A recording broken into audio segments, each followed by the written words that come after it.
Si Jimmy Butler makakabalik after ng 2-game suspension. Mukhang papasok na siya sa pasarapan ng buhay. Tapos na ata siya sa pagalingan after 2023 season.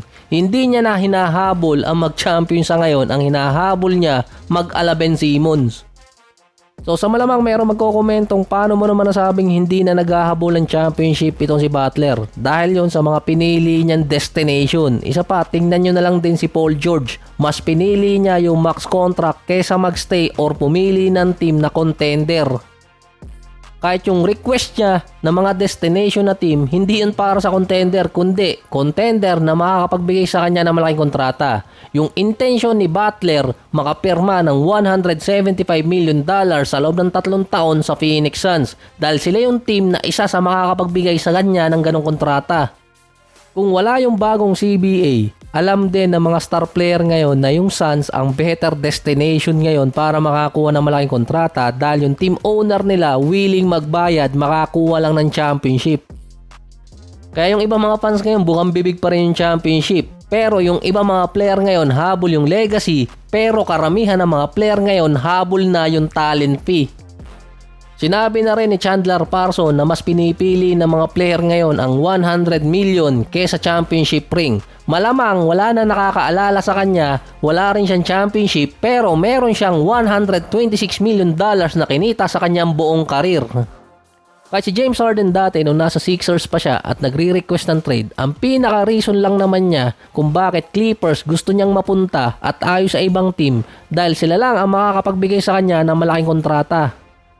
Sa side naman ni Butler, ang punot dulo doon yung contract extension at yung 10 days na nagkamali yung accounting ng Miami na hindi nabayaran sa kanya. Balak din ng Miami na pauwiin si Butler habang hindi pa nakakakita ng trade. In short, pauupuin si Butler sa mga games pero babayaran pa rin siya nun. Nasa pasarapan na nga kasi ng buhay si Butler. Yung kanyang 9-game suspension na mawawalan din siya ng $3.1 million, naipit din yun sa Miami dahil pumasok ang NBA Player Association na magpapile sila ng dispute para kay Butler. Na yung multang ibinigay ng Miami dito kay Butler babawasan until hindi pa rin nakakakita ng trade.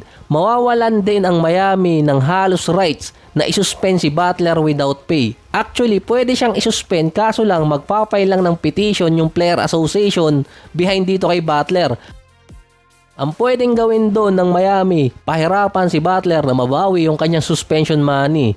1 taon din ang iintayin kasi doon, katulad ng ginawa kay Ben Simmons sa Philadelphia. Nasa 10 days din matatapos na yung trade deadline. Ang lupit din ni Butler, halos sumuko sa kanya si Pat Riley. Sinabi na nga niyang parang hindi niya alam kung paano i-handle at sabayan yung bagong generation ngayon.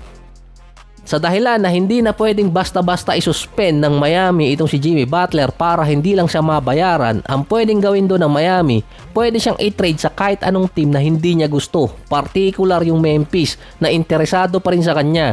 Ang nakikitang dahilan doon kung bakit ayaw ni Butler sa Memphis ay dahil sila yung team na nasa top 10 na merong lowest contract. Meron pang mga eligible player doon na magkakaroon ng contract extension. Hindi priority si Butler.